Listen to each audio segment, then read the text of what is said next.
Sí, buenas tardes. Comenzamos la grabación de la que será la sexta sesión del ciclo de las novelas de 2020. Concha Mascaraque nos va a hablar de Pequeñas Mujeres Rojas de Marta Sanz. Estábamos comentando que permite darle una continuidad al ciclo del año pasado, en donde Enrique Álvarez nos habló de farándula. De esta manera, bueno, pues tenemos dos sesiones dedicadas a una autora que yo creo que es una de las voces más interesantes, no voy a decir de la narrativa femenina, sino de la narrativa en general, por su capacidad de experimentación y sobre todo, bueno, pues por el esfuerzo realiza, ¿no?, en construir novelas que son verdaderamente arriesgadas, como sucede en este caso. Te doy ya la palabra y tenemos ya también a Marta Sanz en esta fotografía aguardándonos. Cuando quieras. Gracias, Concha. Fernando, muchísimas gracias por la presentación. Gracias. Bueno, empiezo porque no hay mucho tiempo. La verdad es que, como tú has dicho, es una obra compleja. Entonces, bueno, he estado algunos días bloqueada porque no sabía cómo darle salida a la trama. Tenía claro los temas de los que quería hablar después de leer la novela, pero la trama me desbordaba porque no veía que no me iba a dar tiempo en una hora. Entonces, bueno, básicamente lo que he hecho ha sido hablar del tema de la memoria histórica, siempre apoyada en textos de la novela. Hablar del tema de la violencia contra el cuerpo de las mujeres, que también es otro tema importante, y luego, efectivamente, como ha dicho Fernando, hablar del tema del lenguaje. El lenguaje es muy importante y la autora lo utiliza como un elemento, en cierto modo, subversivo, de juego y de denuncia. Entonces, bueno, vamos a ver ejemplos de todo ello. No voy a hablar de la vida, no voy a hablar de la obra, ya lo hizo Enrique Álvarez y lo hizo muy bien. Tenemos el enlace para poder verlo. Entonces, bueno, paso a la segunda fotografía, que es una fotografía de la autora Marta Sanz. El año pasado, en la Semana Negra de Gijón, que se celebró del 3 al 12 de julio, en la que nos habló de la necesidad de cerrar la trilogía, la trilogía del detective Arturo Zarco. Y os voy a leer literalmente lo que ella declaró. Ella dijo que lo hace por coherencia, por no querer mercantilizar al detective homosexual, y por ello decidió que acabaran sus funciones. Para ella, una serie sobre este detective sería contradictoria con uno de los mensajes que quiere trasladar en su literatura crítica con el consumismo.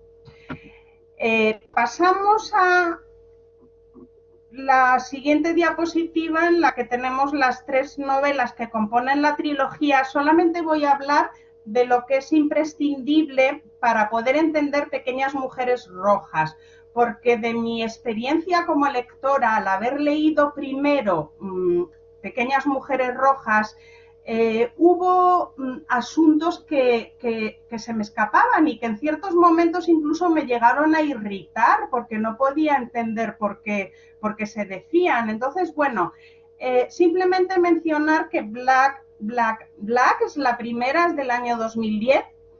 Un buen detective no se casa jamás es del 2012 y finalmente Pequeñas Mujeres Rojas del 2020. Entonces, ¿qué es lo que necesitamos saber de las novelas anteriores para poder entender mejor Pequeñas Mujeres Rojas? A lo largo de Pequeñas Mujeres Rojas, tanto Luz como Paula, que son protagonistas, demuestran una actitud de inadversión, de inquina, de odio hacia Arturo Zarco, ¿no? Y reprochan la ausencia de Zarco cuando, sobre todo Luz al final de la novela, cuando piensa que es necesario y relevante que esté allí, ¿no? Entonces, bueno, ellas están en cierto modo molestas porque, como se dice en Pequeñas Mujeres Rojas, no son mujeres a las que les guste sentirse abandonadas. Arturo Zarco abandonó a su mujer, se separaron, creo que después de 2 años de matrimonio,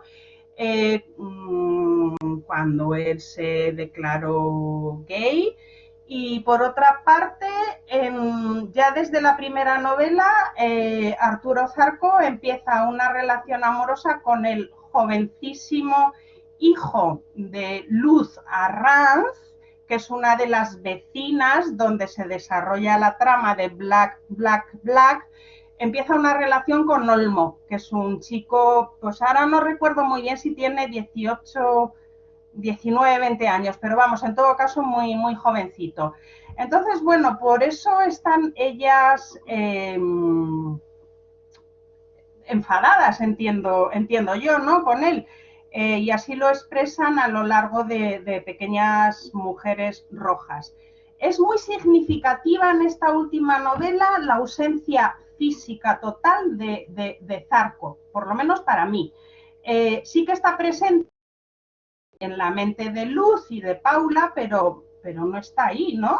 Entonces, bueno, al respecto, en una entrevista que Marta Sanz hace a la agencia F, ella nos lo desvela y os lo voy a leer. Ella dice: en esa figura del detective ausente he buscado simbolizar la posición de la mayoría de los españoles que observan la memoria histórica como una cosa distante, algo que ocurrió en el pasado y no afecta al presente. Zarco no puede estar en Azafrán, donde Paula Quiñones busca restos humanos en las fosas de la Guerra Civil, porque esta trama es contemporánea a la segunda novela de la trilogía. Efectivamente, en Un buen detective no se casa jamás. Arturo Zarco parece que ha tenido un desengaño amoroso y va de vacaciones a casa de una amiga suya, Marina Frankel, a la costa mediterránea. Transcurre en el verano del 2012, que es justamente cuando Paula Quiñones, su exmujer, va a Azafrán a desenterrar fosas con restos de represaliados de la guerra civil.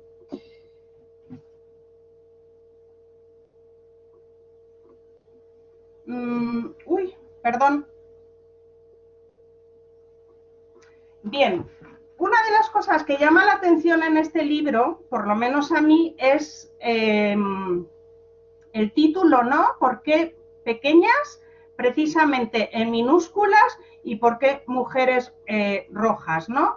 Entonces, bueno, vi en uno de los textos al principio del libro una explicación. Y os lo voy a leer. Dice: Pauli era una niña capaz de manifestar todo lo que había estudiado. Pauli se ponía boba delante de David. Pauli se merecía el nombre de Pauli porque algunas mujeres se sienten como niñas en el amor, se infantilizan y se hacen pequeñas, más de lo que son realmente, para hablar al amante con voz de párvula y hacérselo todo encima y arrastrarse por el suelo como una Pink Panther y, aquí pone chaparle, pero es chuparle, es un error, y chuparle la polla al hombre que aman. Solo si quiero, protestan las bebas mientras él les coloca la palma abierta de la mano sobre la coronilla y les aprieta la cara contra la humedecida masa de su pubis masculino. Nadie puede obligar a las bebas ni a las paulis a lamer cuerpos de rinoceronte ni a libar la flor fecal. Sin embargo, todo es susceptible de un empeoramiento. Todo es susceptible de un empeoramiento. Ya desde el principio en el libro tenemos una anticipación constante.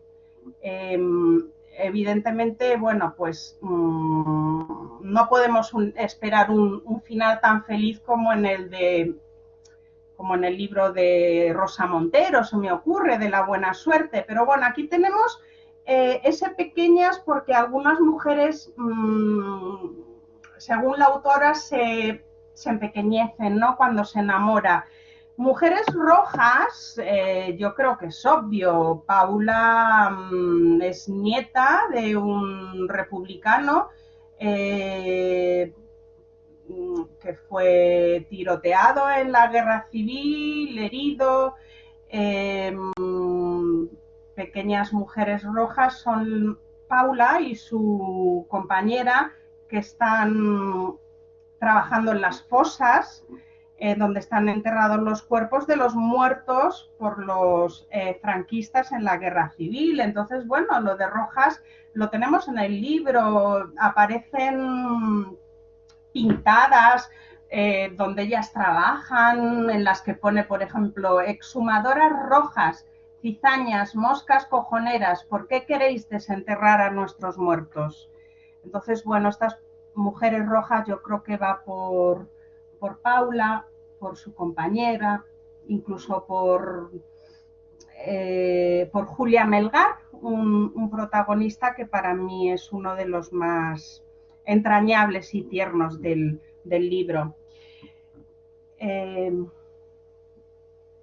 Vamos a hablar un poco de la estructura y de las voces narrativas.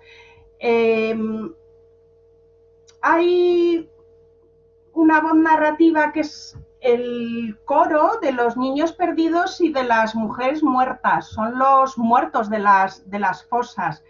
Entonces, en esta primera parte se nos habla de Paula y de Zarco, que es constante en la mente de los personajes, pero totalmente ausente, como ya he expresado. Cuando tenemos lea despacio entre paréntesis, es cuando hablan los muertos, y hay como una especie, como una necesidad por parte de la autora de decir, bueno, esto lo tenéis que leer con un especial cuidado, con una especial atención, ¿no? Entonces, bueno, vamos a ver, por ejemplo, quiénes son los de las fosas, quién es el coro, ese coro que parece como una especie de, no sé si estará acertado el término, sinfonía polifónica, ¿no? Entonces, bueno, son precisamente las personas a las que delataba Jesús Beato, que es otro de los protagonistas de los que también quiero hablar un poco.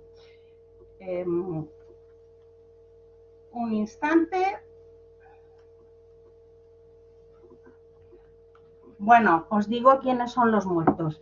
Dice, nosotros somos el maestro y el destripaterrones, la mujer que no comulgaba, el palomo cojo y el masón, y el chico que cantaba la Internacional, con el puño en alto.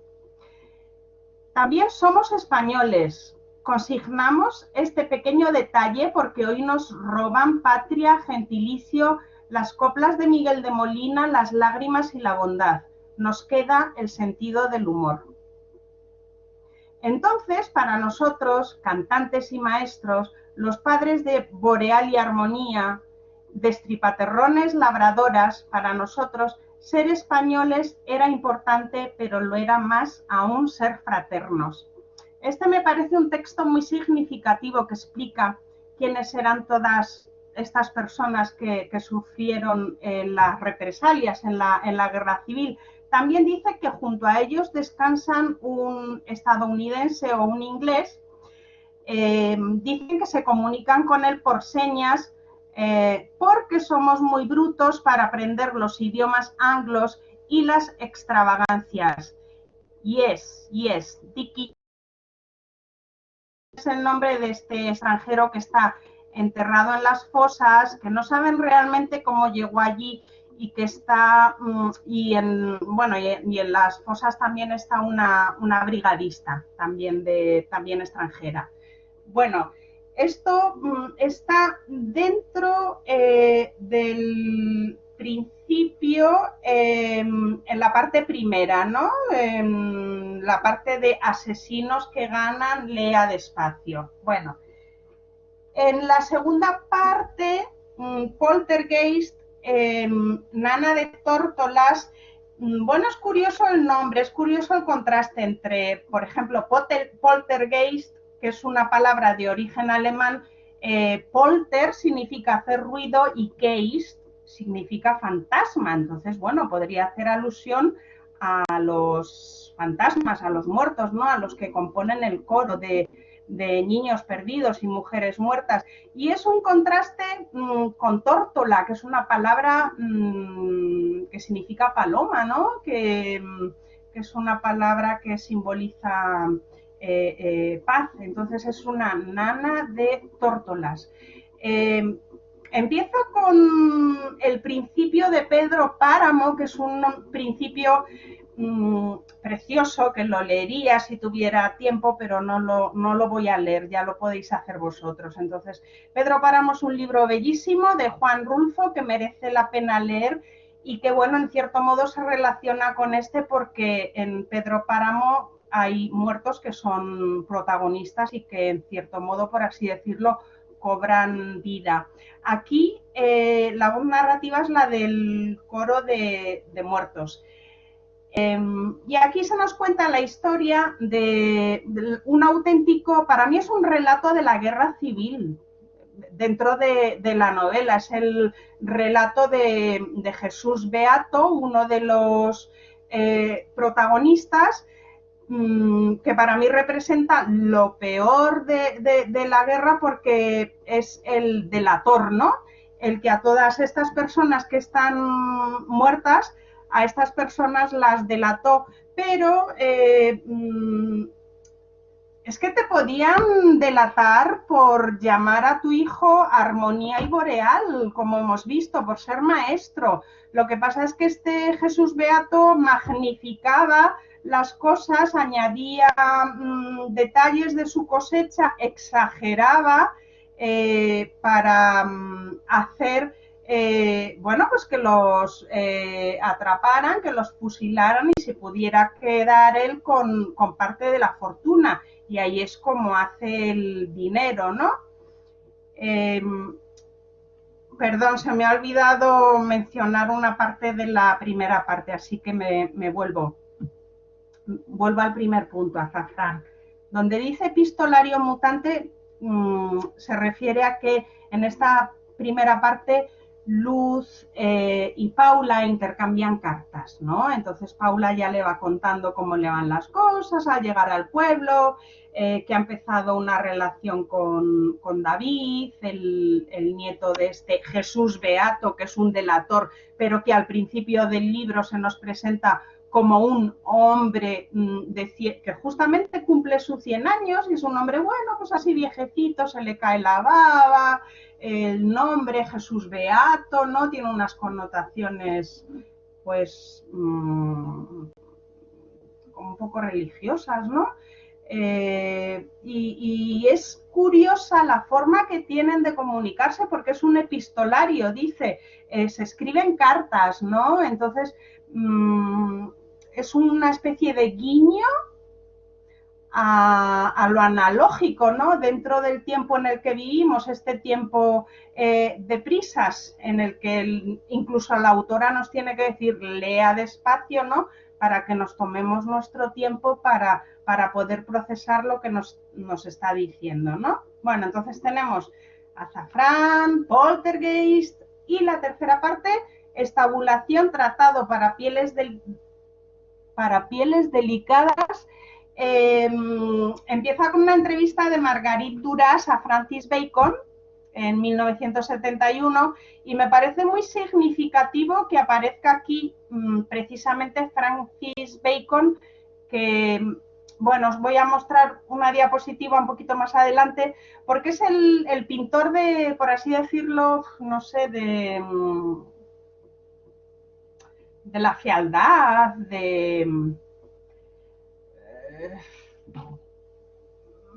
no tiene, por así decirlo, lo que se dice en cuadros bonitos. Bueno, ya veremos los ejemplos y os comentaré. Para mí esta parte es como un auténtico thriller. Y ya os iré indicando por qué. Hay tensión narrativa, hay una persona a la que atrapan, se escapan, hay huida por un bosque, vuelven a atrapar, creo que se escapa, se cae, bueno, es un auténtico thriller y se utilizan técnicas, para mi gusto, muy cinematográficas. Incluso la escena final, si veis ahí Monolito Blues, pues ahí digo, un plano cenital nos sitúa sobre la escena final que no vamos a adelantar. Un plano cenital es un plano que se utiliza en cinematografía, en videojuegos, y es este plano como a vista de pájaro, ¿no? Bueno, seguimos un poco. A ver. Vale. En la obra, otra de las cosas que hay son muchísimas referencias, pero no solamente referencias literarias, sino referencias de películas, de canciones, de personas. Entonces, bueno, pues esta es una de las primeras que aparece. Cuando Paula llega a Azafrán es un nombre para mí precioso, ¿no? Pero ella se encuentra el cartel del pueblo con las dos As tapadas y sustituidas por una U y una O. Entonces, Azafrán se convierte en azufrón, con toda la connotación negativa que lleva, ¿no? Azufre, azufrón. Empieza la novela con esta cita, ¿no? Bueno, no sé si es la novela o un apartado de los que hay, pero bueno, empieza con esta cita de Dashiell Hammett, de un autor estadounidense de novela negra, de una obra que se titula Cosecha Roja de 1927, ¿no? Entonces, bueno, es una táctica que se copia en este libro. Dice, la primera persona a quien oí llamar Poisonville a la ciudad de Personville fue un zafrero pelirrojo en el gran barco de Bute, pero también cambiaba en dictongos otras R's y no presté atención a lo que hicieron con el nombre de la ciudad. Bueno, en inglés, Personville sería algo así como la ciudad de la persona, ¿no? Sin embargo, Poisonville es la ciudad del veneno, Poison, ¿no? Entonces es un poco ese juego como azafrán, azufrón, ¿no? Que nos avisa un poco lo que os decía antes de la anticipación, que es muy frecuente, pues va en esa onda. Azafrán. Al atravesar la línea imaginaria en que comienza el paraje, justo después de haber cortado la cinta de inauguración, a Paula le asaltó el presentimiento de ser raspa de congrio o tajada, exploradora en la olla del caníbal y del tertuliano, muslo de tendón retruécano para el cocido en puchero, el dedito de Hansel que aparecía en sus pesadillas. Los presentimientos se cumplen en casi todas las novelas y también antes de cada muerte, en las vidas reales. Un mal pálpito, corazón de Jesús, corazón mío. Pero ahora, mientras desandaba sus pasos hacia la plaza del ayuntamiento, hasta el cartel en el que podía leerse azafrán o azufrón, según se prefiera interpretando por debajo, por encima, idílicamente o con polémica actitud, ahora Paula notó sobre ella una exagerada carga de ojos. Bueno, ya os he dicho que el tema de la memoria histórica está presente. La foto que veis ahí es del Mirador de la Memoria, que está en el Torno, en el Valle del Jerte. El autor es Francisco Cenedí, inaugurado en 2009.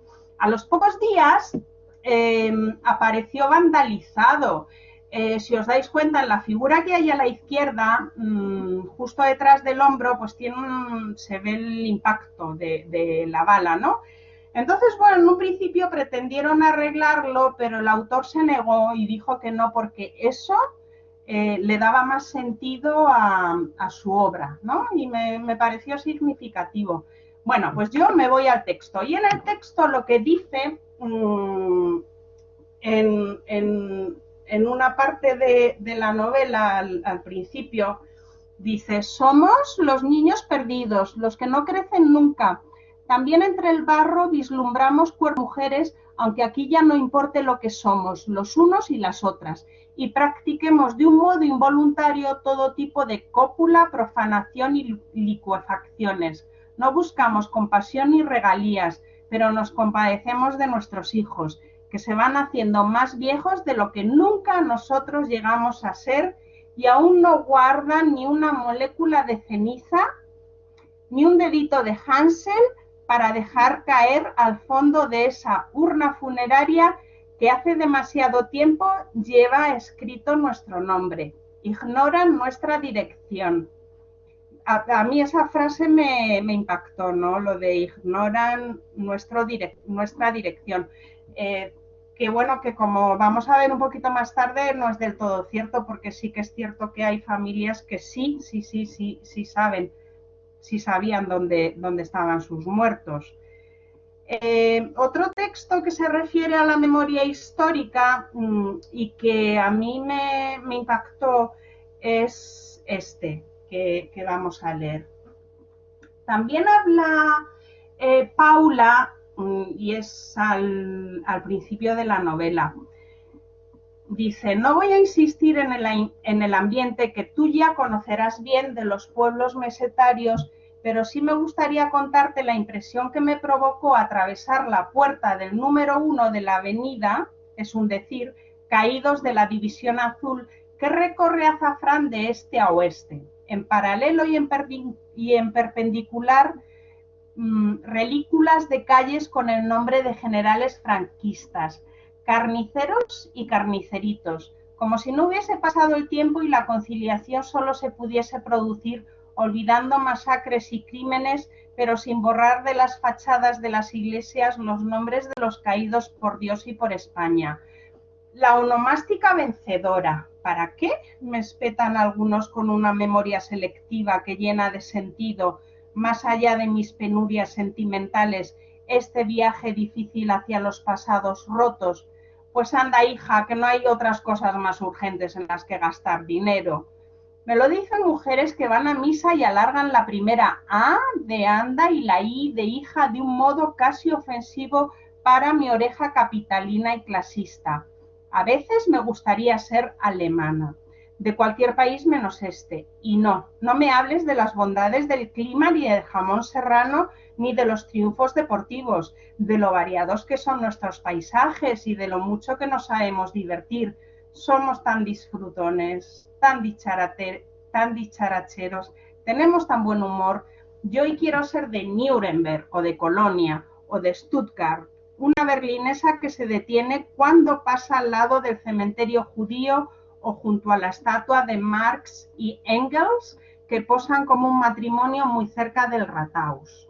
Bueno, a mí este texto me hizo pensar, porque yo dije, o sea, yo pensé cuando lo leí, porque dice esto de le gustaría ser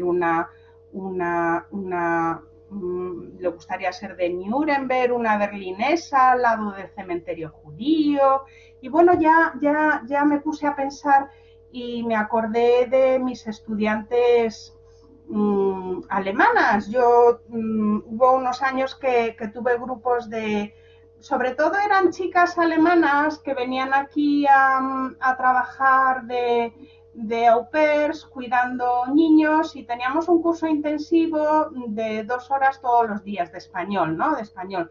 Y yo empezaba con ellas en el mes de septiembre, terminaba en junio, y la verdad es que era muy gratificante porque empezaban prácticamente sin hablar, de cero, y al final, bueno, podíamos mantener una conversación, terminaban con un B2, con bastante sí que a mí me gustaba saber, porque siempre me ha interesado cómo se enseñan determinados hechos históricos en los diferentes países, ¿no? Porque claro, una de las cosas, por ejemplo, que yo noté cuando fui a Estados Unidos es que la visión que tienen ellos de lo que nosotros llamamos, bueno, pues la conquista de América es totalmente diferente allí, ¿no? Bueno, a lo que voy,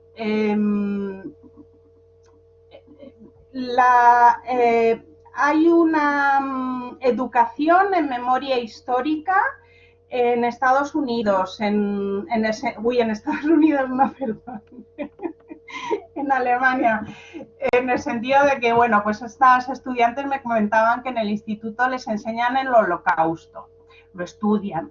Los profesores reciben una formación específica para enseñarlo, porque claro, tampoco puedes enseñar el horror de cualquier manera, ¿no? Tienes que saber hacerlo.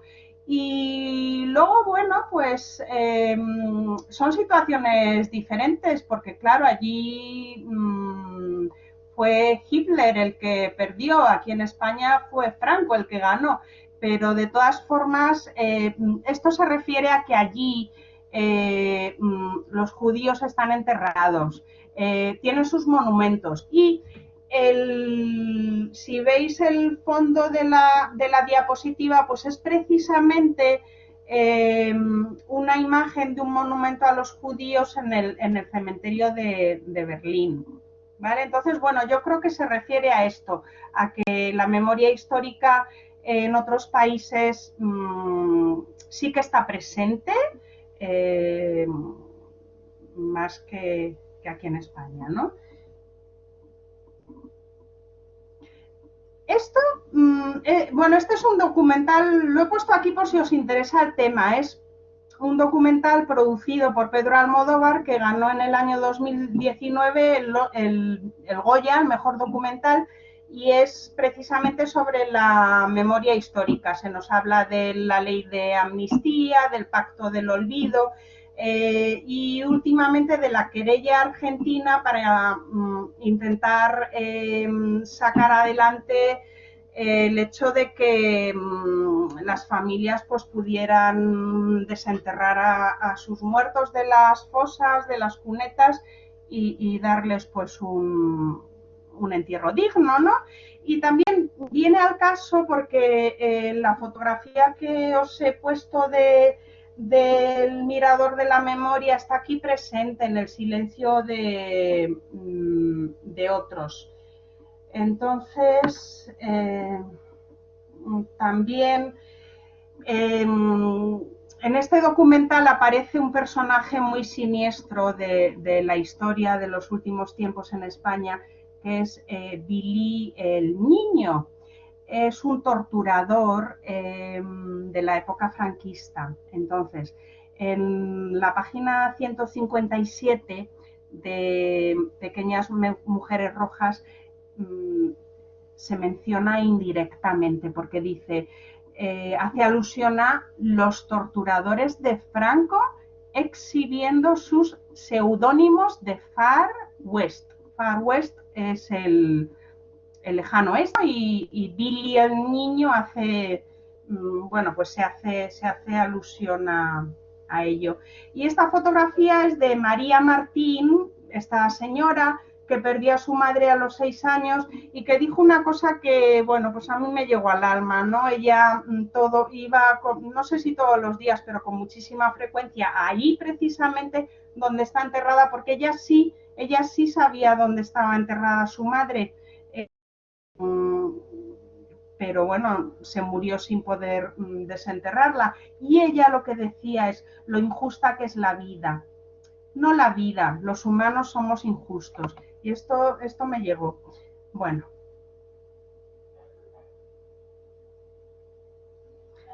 Otro tema importante es el de la violencia contra las mujeres. Entonces, está presente a lo largo de la obra. Yo voy a poner este ejemplo porque es uno de los que me ha parecido más significativos. Entonces, el coro nos advierte, el coro de los muertos, de los niños perdidos, no, de los niños perdidos, sí, las mujeres muertas, nos advierte en la segunda parte sobre la violencia de lo que vamos a presenciar. Se nos invita a ser espectadores de una película poco apta para los sensibles. Nos dicen, tápense los ojos si son personas sensibles. Chachán y colorín, colorado, siempre colorado, no lo vayan a olvidar. Bueno, es Luz la que le relata los hechos a Zarco, porque Luz va a ser la narradora de este thriller, la que dice, en ese momento solo oigo las palabras que se les dedican a las amadas que huyen, a las más amadas de todas, a esas mujeres sin las que ya no se puede vivir, a esas mujeres a las que hay que castigar con palos y cantos de río, con mentiras, porque en su enanismo afectivo y mezquindad empequeñecen a los hombres grandes y generosos que las iluminan con su amor. Les ponen una bombilla encima de la cabeza o les meten la misma dentro de un secador de peluquería antigua. Les marcan el cuero cabelludo con pinchazos de horquillas que trazan caminos y libro de instrucciones, y al colocarlas en esos altarcillos privilegiados las dotan de cuerpo, alma, les regalan prendas de vestir, todo lo darían por ellas. Yo creo que podemos ir advirtiendo la ironía que está presente, ¿no?, en muchos textos de Marta Sánchez. Bueno, este es Francis Bacon. Una de las partes, la parte final, empieza precisamente con una entrevista de Marguerite Duras a Francis Bacon, y aquí lo que me interesa resaltar es que yo creo que este pintor está aquí porque representa la fealdad como expresión exagerada, desfigurada, ¿no? Ejemplo de ello son estos autorretratos de Francis Bacon, ¿no? Entonces se le conoce por su deformación pictórica, ¿no?, pintando el lado oscuro del ser humano. Y es que precisamente el lenguaje, como decía Fernando, de Marta Sanz, es hermético, no escatima en detalles escabrosos y cruentos. Y yo creo que Bacon, de hecho la entrevista está ahí en el libro explicando cuál es su técnica de pintura, pues es significativo. Bueno, aquí lo que os decía de lo que encontraba yo de técnica cinematográfica, bueno, pues os lo quiero demostrar. Esta es una imagen de una película que no sé si habréis visto, es La Naranja Mecánica, de 1971, y está dirigida por Stanley Kubrick. Bueno, pues Luz se dirige a Arturo Zarco y le dice lo siguiente: te ofrezco un documental no apto para sensibilidades de consumidores de películas en las que los animales hablan y sueltan atinados sermones sobre el matrimonio o los orígenes. Me vuelvo loca y te dejo aquí un rato, encerrado en la habitación, viendo imágenes que congelan ejecuciones de calvos tras la temporada de caza. Te recuerdo que no te puedes mover ni pensar, que quien algo quiere, algo le cuesta, que tus ojos han de permanecer secamente abiertos gracias a los forceps originales con que devastaron las retinas de Alex Delarge. Este es Alex Delarge. Entonces es una persona, no voy a contar la película, pero básicamente un ser violento al que la terapia que le aplican es abrirle los ojos con esas especies de forceps para que de forma continua, día y noche, sea testigo de escenas de violencia, ¿no? Esa es la terapia. Otra película, El silencio de los corderos, de 1991, ganó el Oscar a la mejor protagonizada por Anthony Hopkins en el papel de Aníbal Lecter, de un psicópata. Y vamos a ver lo que dice. También habla Luz. y nos dice: ahora seguimos con el culturalismo y te regalo, te los dedico con todo mi cariño, como en los programas radiofónicos, unos breves minutos de cinéfila. Todo es para ti, Arturo, cada palabra. Piensa en la muerte de los pequeños corderos lechales. Al matarife, aún no acostumbrado, su lástima le merece la pena por el dinero, por el inmejorable sabor de la carne o por el silenciamiento de aquellos balidos que volvían loca a Clarice Starling, perfumada con l'air du temps, una fragancia demasiado pretenciosa en opinión de Aníbal Lecter. Este es Aníbal Lecter. Esta película cambia totalmente. Bueno, no sé si la conoceréis. Es una comedia romántica de Woody Allen. Se titula La rosa púrpura del Cairo. Es de 1985.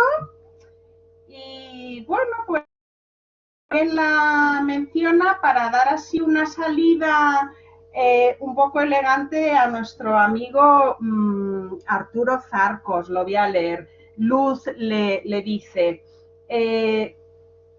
yo me estoy tomando una copa y quiero que te arrastres y desaparezcas de nuestras vidas del mismo modo que entraste en ellas, como una figura que ha salido de la pantalla sin que nadie le hiciese una señal para abandonar el de. Vete a beber gaseosa o fanta de naranja para siempre. Púrpuro de El Cairo. Claro, no dice púrpuro de El Cairo y a mí me vino a la cabeza la película, evidentemente.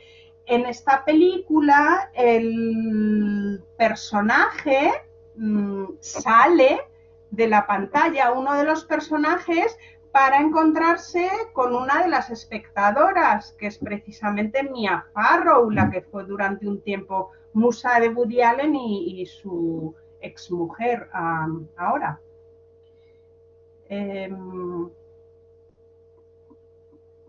Bueno, también quería mencionar el humor de los muertos, que en cierto modo es un contrapunto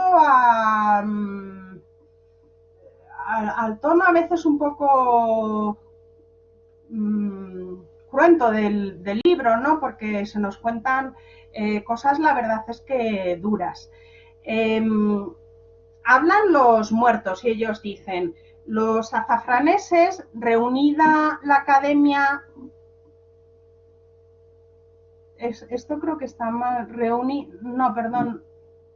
Reunida la academia, sobra la novia, reunida la academia en asamblea plenaria, hemos optado al fin por ese gentilicio aseado y común que sigue el modelo sudaneses frente al exótico pakistaníes. No conocían el mito victoriano de Sweeney Todd, pero de haberlo conocido, a Jesús Beato se le habría caído el pelo y no habría afeitado ni una sola barba. Quizá tampoco el peón le habría dejado acercarse mucho.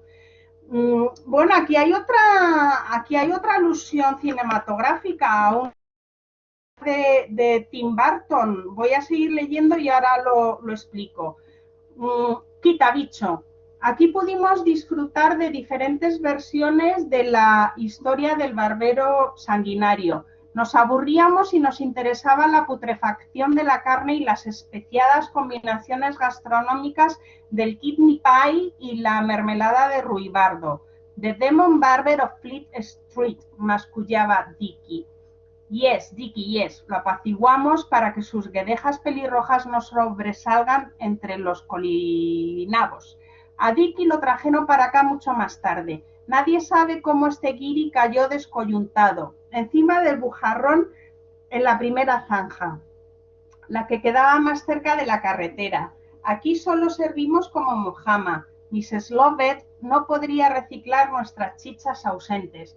Ahora somos Milano al viento, polvo enamorado. También agradecimos a Tim Burton la novia cadáver. Lloramos mucho cuando nos trajeron una copia pirata y deseamos que la chica azul y vaporosa nos acompañase en nuestro lecho de tierra.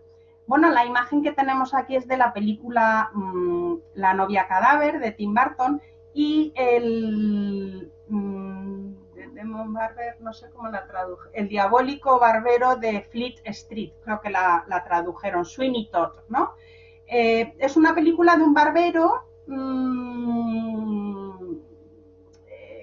que luego con la carne de los muertos pues hace albóndigas y hace algún tipo de comida que vende en la tienda de una amiga, de una conocida, no recuerdo bien. Por eso dice que Jesús Beato, que es el malo, el delator del que yo hablaba, que precisamente era barbero, a este Jesús Beato se le habría caído el pelo, ¿no? Si hubiera conocido a este Sweeney Todd, al mito victoriano del barbero sanguinario, ¿no?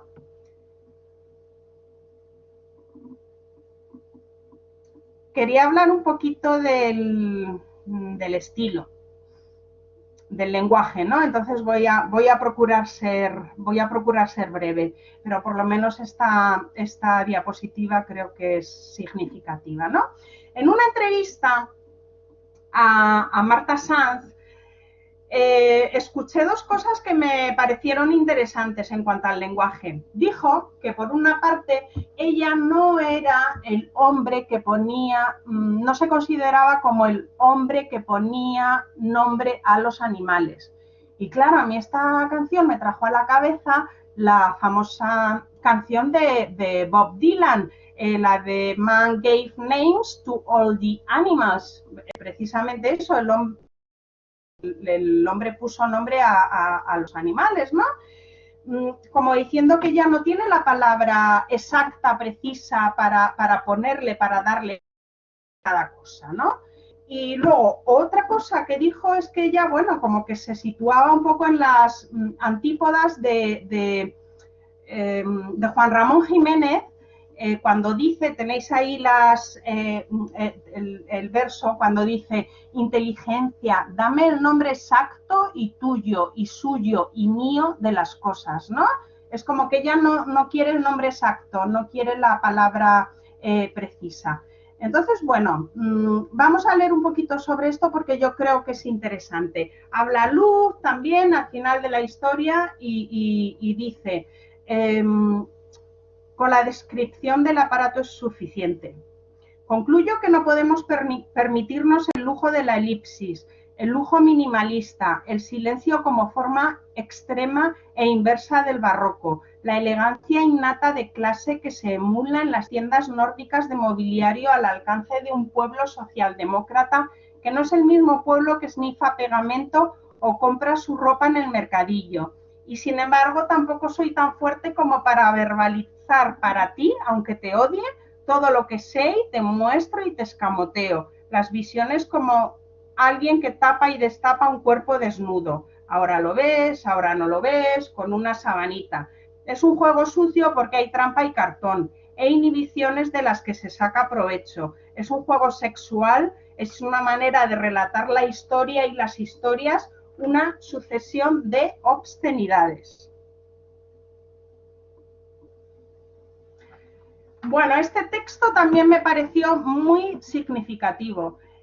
Aquí es el coro de niños perdidos y mujeres muertas quien habla. Dice, ensuciaremos la literatura con panfletos y los panfletos con la literatura porque las palabras no son un cuarto que pueda desinsectarse con lejía. En nuestros tiempos a menudo nos comían los piojos y sus liendres y no había esta obsesión por las junturas relimpias que hoy detectamos las antenas de las televisiones y sus divertidísimos anuncios que invitan a las mujeres a lavarse vagina, labios mayores y menores, ano y periné con un derivado jabonoso del mentol. Si nos cerráis las bocas, tendréis que explicarnos de qué lado cae el fanatismo. No vamos a creer nunca que los poemas son un cuarto que se barre con la escoba y se deja impoluto de lo que pensamos y sentimos. Cantamos de las cosas por las que ellos nos mataron y nosotros nos morimos. Bueno, yo creo que el lenguaje es muy significativo, es reivindicativo. En cierto modo, este libro es muy, muy, muy político, pero a la vez yo creo que es muy, muy, muy poético. Voy a terminar con una diapositiva final. Frente a este estilo un poco más recargado, me llamó la atención una frase que dice mucho. Contrasta con el estilo parco, ¿no? Esta frase dice: Guernica, carretera de Málaga a Almería, Madrid, capital de la gloria y del dolor, ¿no? Entonces esta es una frase del libro, se nos mencionan 4 ciudades y con esas 4 ciudades ya sabemos, ya podemos saber lo que representan. Creo que de Guernica sabemos algo, de Madrid también, dolor, sí, sufrió muchísimo el asedio, capital de la gloria, estuvo ahí resistiendo, pero creo que este episodio de la carretera de Málaga a Almería no es muy conocido y por eso lo he puesto. Está documentado, esta fotografía es del asistente de un doctor que estuvo, de un doctor canadiense, Norman Bethune, que estuvo de esta carretera a Almería durante 3 días. Entonces, bueno, cuando las tropas franquistas se acercaban a Málaga, hubo no está realmente, no sé la cifra exacta, pero por lo que he leído, fueron entre 150.000 a 300.000 civiles que fueron bombardeados por militares franquistas por tierra, mar y aire. Murieron entre 5.000, 6.000, 7.000 personas y esto ocurrió en los primeros días de 1937. Ordenó la matanza Queipo de Llano y bueno, me llamó la atención que uno de los participantes, Francisco Bastarreche, pues tuvo una estatua en Cartagena hasta el año 2016. Y bueno, pues con esto concluyo la exposición.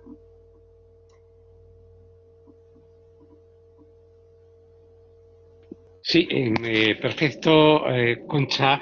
Muchísimas gracias por cumplir, además, ¿no? El tiempo que tenemos determinado, porque la novela pues hubiera dado pues para os cambio la tener diapositiva, que es un poco sí, alegre. sí. Efectivamente, ahí tenéis a Concha Mascaraque, no creáis que es Paula Quiñones, ni muchísimo menos, sino que ha sido la ponente que esta tarde nos ha permitido, ¿no?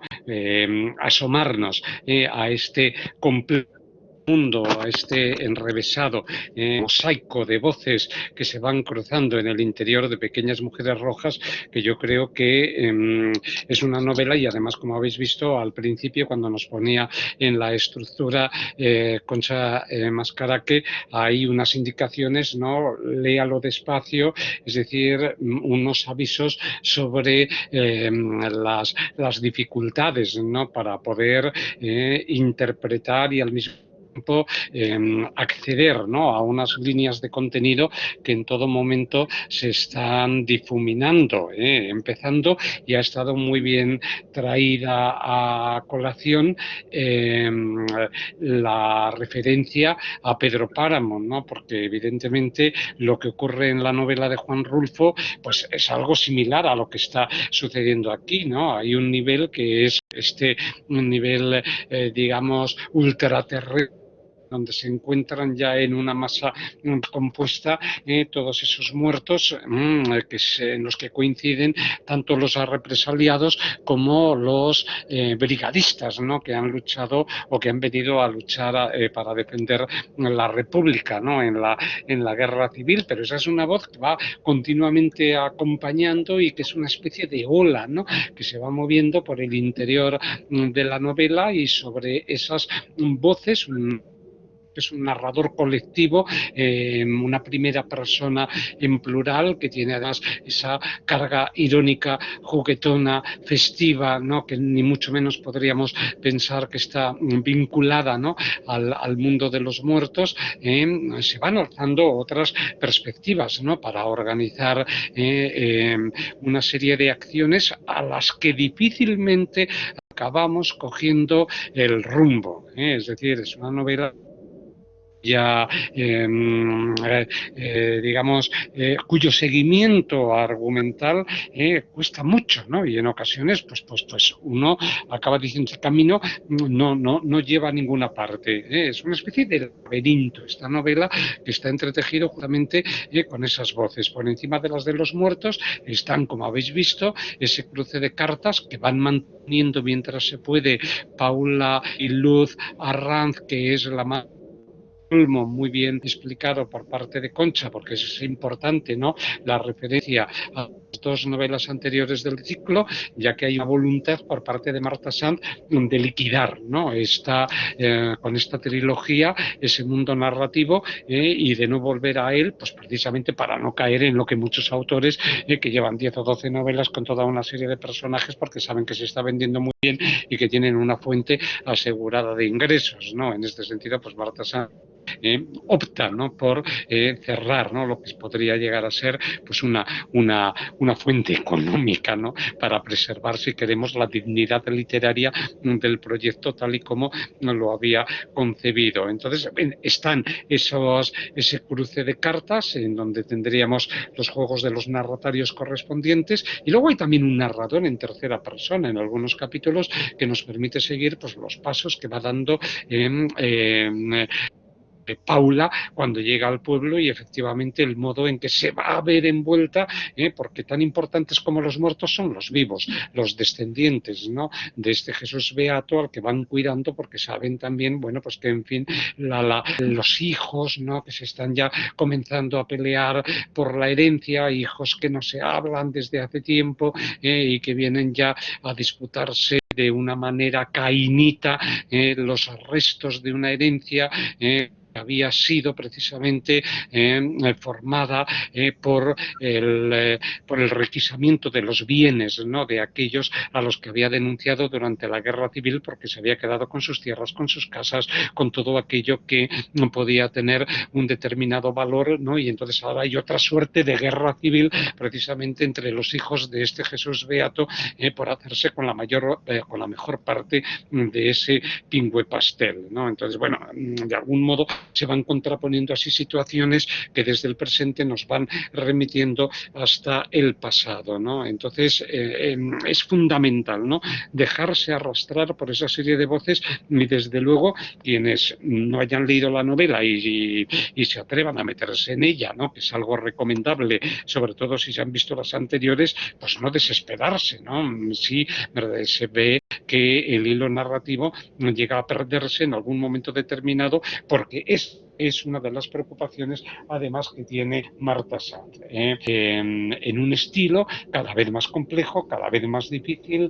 Ha remitido Concha Mascaraque a una entrevista que yo pues también había leído, que había aparecido en Infolibre, que es una de las entrevistas además más amplias y extensas sobre esta novela, y tenía algunos fragmentos sobre ese hermetismo tanto del lenguaje como de la complejidad del estilo. Y también algo en lo que hemos insistido, los que habéis estado conmigo en las asignaturas del lenguaje literario, cuando decimos finalmente, claro, la única realidad que nos queda es la del lenguaje, y esa es de alguna forma en donde confluyen tanto el autor como el lector, como las propias figuras aparecen en el interior de la ficción. Y aquí tenemos en esta entrevista el modo en que Marta Sanz ha intentado extremar al máximo el cuidado con ese lenguaje, precisamente porque piensa que el lenguaje es una herramienta que ha sido utilizada por la ideología dominante, y quiere destruirlo en esta novela, y quiere de alguna forma minar, ¿no?, todas esas significaciones del lenguaje para intentar buscar a las palabras una nueva red de sentidos, de sentir que vienen pues desde esa dimensión, desde ese nivel en el que se encuentran los muertos hasta ese otro nivel en donde los vivos están luchando por las posesiones que pertenecían a esos muertos. Bueno, como siempre, la gente además, bueno, pues tiene prisa, seguramente alguien querrá intervenir y no voy a ocupar, ¿no?, mucho más tiempo. Tengo un pequeño pasaje nada más seleccionado de la novela para poderlo leer como siempre hago. Así que, Concha, ¿quieres comentar algo a las referencias que he puesto en juego? Si no, pues damos la palabra a los participantes que quedan por si alguno quiere aportar alguna idea, que siempre será interesante. Uy, Sí. me parece estupendo lo que has dicho, Fernando.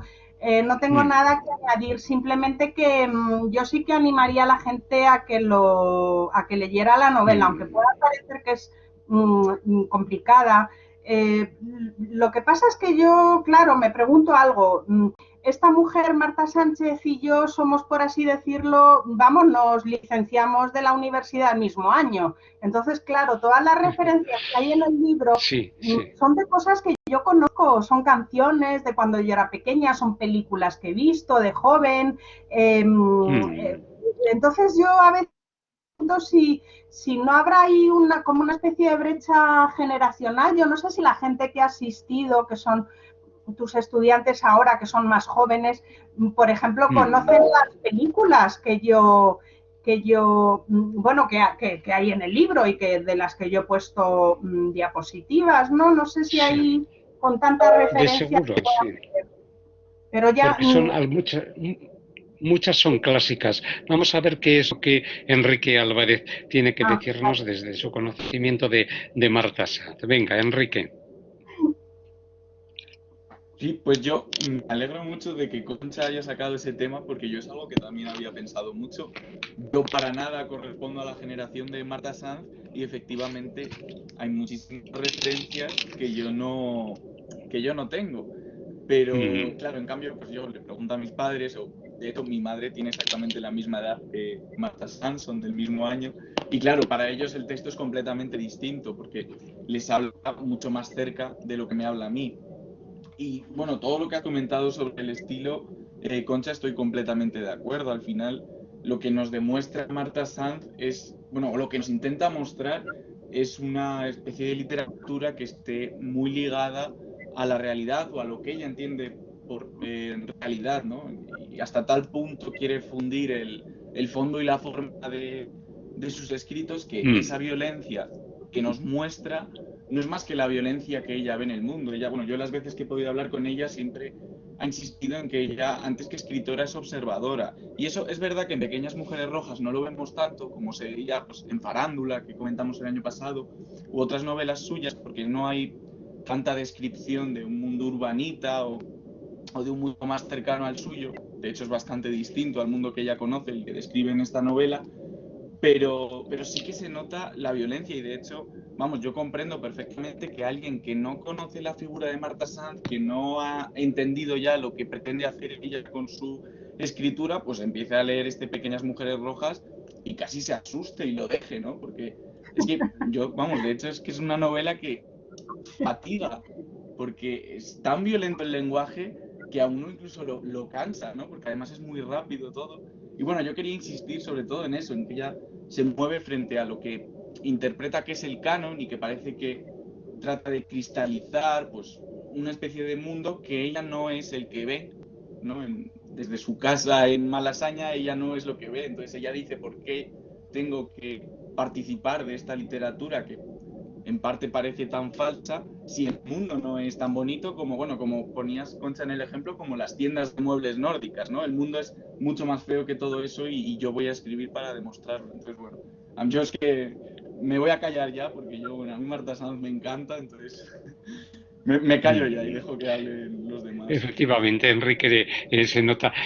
No, no lo digo porque te calles, ni muchísimo estábamos todos complacidos con lo que estabas señalando, pero bueno, se demuestra que tu conocimiento sobre Marta Sand indudablemente pues nos beneficia en estos comentarios, ¿no? Y claro, cada lectura en función del nivel generacional en el que te encuentras es enteramente distinta para el reconocimiento de toda esa trama referencial, indudablemente.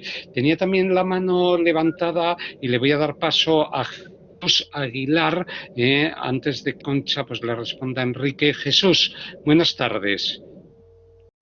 Hola, buenas tardes.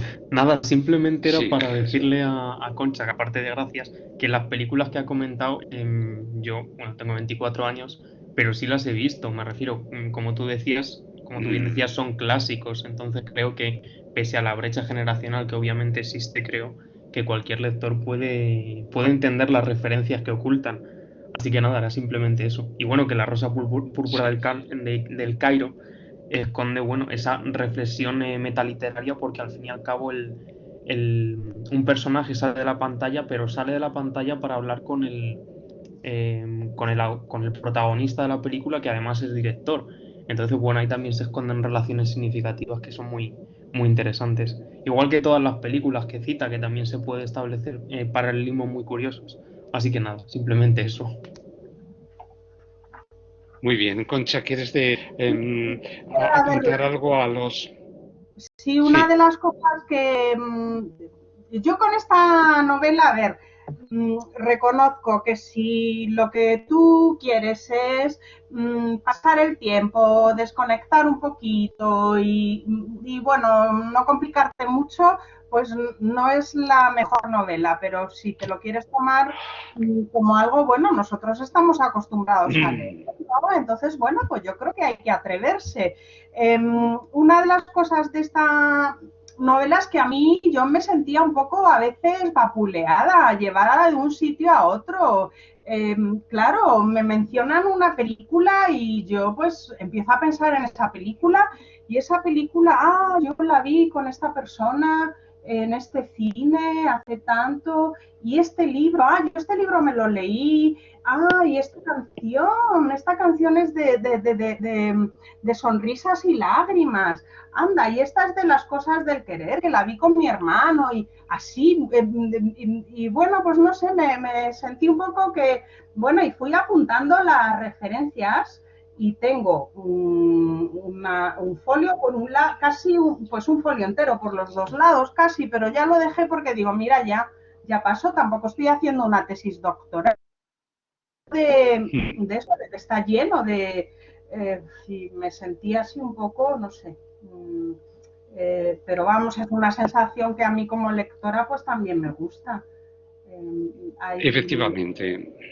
¿Sabéis lo que quiero decir? Bueno, pues la Biblia incluso se menciona, la mitología. Hay una sección de la Biblia que es que si tuviéramos tiempo, yo creo que esto es para dedicarle a esta novela, hombre, no porque la haya preparado yo, sino porque creo que es una novela profunda. Yo creo que se podría dedicar más tiempo. Por ejemplo, la Biblia, en la página 215 de la novela, es que en un fragmento te cuenta la historia de la Biblia de una forma que yo me quedé alucinada. Digo, pero qué curioso, cómo lo ha hecho, ¿no? No sé, Sí. me gusta. Es un autor muy culta, sí, en este sentido. Muchísimo, Y muchísimo. yendo precisamente...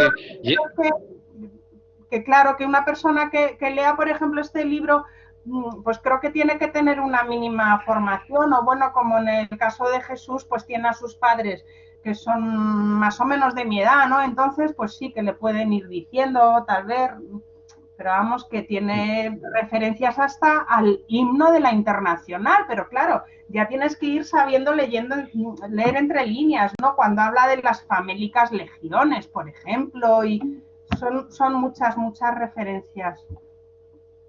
Es un Sí, pequeño...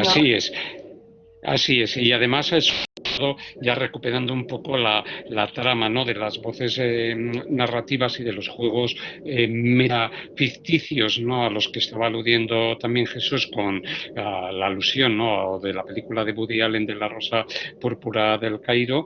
Aquí tenemos sobre todo parte de la llamada Monolito Blues, con indicación de lea despacio, una suerte, ¿no?, de remisión, ¿no?, a la propia Marta Sanz, que se ve invocada o interpelada por estos muertos que a fin de cuentas pues saben que les está prestando, ¿no?, esa dimensión, ¿no?, de su lenguaje para que pueda llegar a cobrar, ¿no?, un determinado.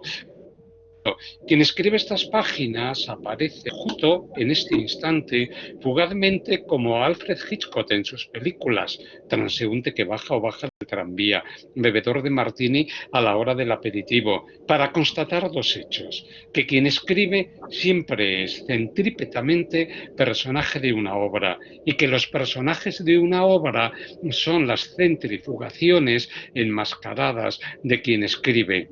Quien escribe sin sí mismo o se enajena, igual que sus personajes que se encastillan o se hacen lonchas.